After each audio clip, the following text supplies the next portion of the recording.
Buenas amigos y amigos de la historia, bienvenidos, espero estén bien. En este video les voy a hablar de una infanta portuguesa y reina consorte de España que tuvo un matrimonio atípico porque fue muy feliz con su marido. Me refiero a la reina Bárbara de Braganza, esposa de Fernando VI de España. Si desean alguna biografía, solo me dejan un comentario. Este video es a pedido de Teli Umaya Aseki. María Magdalena Bárbara Xavier Leonor Teresa Antonia Josefa de Braganza nació en Lisboa, Portugal, el 4 de diciembre de 1711. Su padre era el rey Juan V de Portugal y su madre la archiduquesa María Ana de Austria. Bárbara fue la primogénita del matrimonio, teniendo 5 hermanos, los más conocidos José I y Pedro III. Aparte, su padre tuvo varios hijos ilegítimos. Debido a que era la mayor, era la heredera al trono, pero 2 años después nacería Pedro, pero este moriría a los 2 años. Pero para eso ya había nacido José, el futuro José I. Luego nacería su hermano, también llamado Pedro. Desde niña, su familia tenía la intención de casarla con Luis XV de Francia, pero para 1725 fue sacada de la lista del reino francés por su corta edad y su salud, ya que sufría de asma, aparte que tuvo viruela. En la adolescencia, Bárbara se convertiría en una mujer muy culta, hablando 6 idiomas, era amante de la música y muy buena tecladista. Se convertiría en mecenas y amante de las artes, era una mujer muy alegre y con muy buen carácter. A los 14 años se enfermó de viruela, dejándole marcas en toda su cara, y poseía un cuerpo voluptuoso. Como no resultó en matrimonio con Luis XV, se buscó reparar la alianza portuguesa-española, entonces se dispuso que Bárbara se casara con el príncipe heredero Fernando y su hermano José se casaría con la media hermana de Fernando, Mariana Victoria de Borbón. Cuando Fernando conoció a su futura esposa, la consideraba poco atractiva y quería anular la boda. Se sentía engañado sobre la apariencia de Bárbara porque el retrato que le habían enviado era muy diferente, pero lo terminaron convenciendo. El príncipe de Asturias Fernando y Bárbara se casaron en enero de 1729 y aunque al principio Fernando no sentía nada, luego se enamoraría perdidamente, teniendo uno de los más hermosos matrimonios, cosa infrecuente en la realeza. Bárbara tenía casi 18 años y Fernando 16. En 1733 tuvieron un hijo, pero este nació muerto. No todo podía ser color de rosas.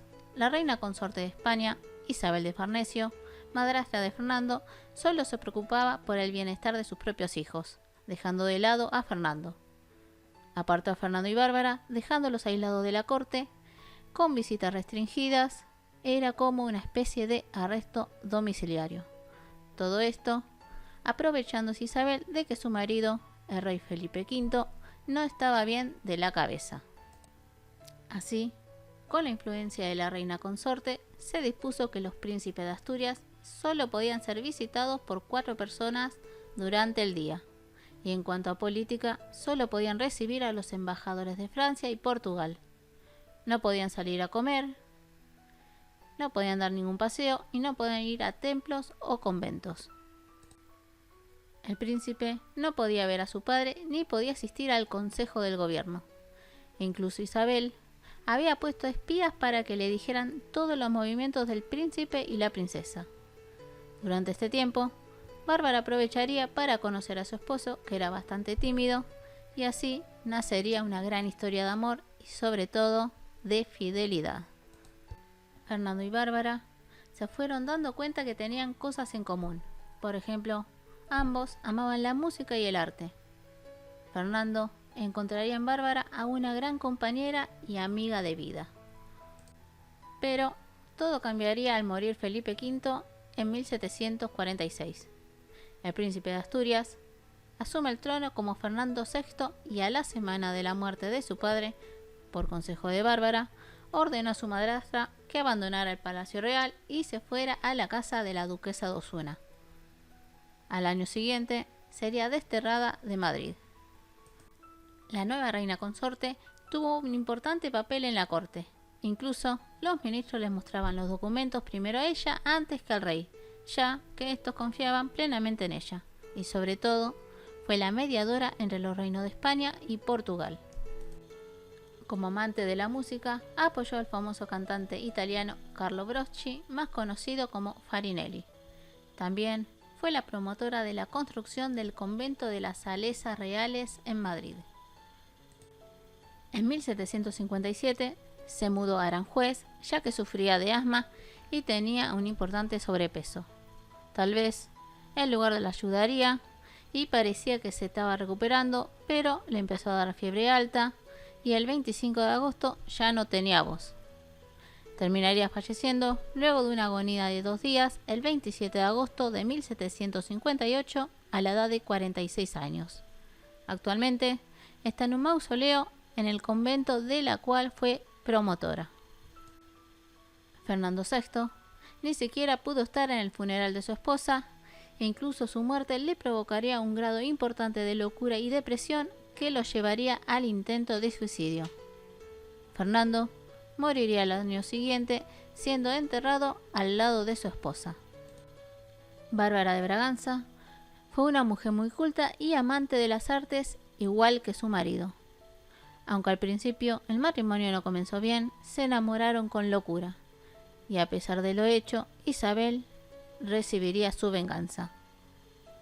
Fue un amor tan hermoso que al morir Bárbara, Fernando ya no quería seguir viviendo. Bárbara influyó notablemente en la política española y en su marido, que sin la ayuda de ella no hubiese podido lograr lo que hizo en sus 13 años de reinado. Bueno, amigos y amigas, no se olviden de dar like, de suscribirse y activar la campana, de compartir el video, y si desean alguna bibliografía, solo me dejan un comentario. Nos vemos en el próximo video. Besitos. Bye.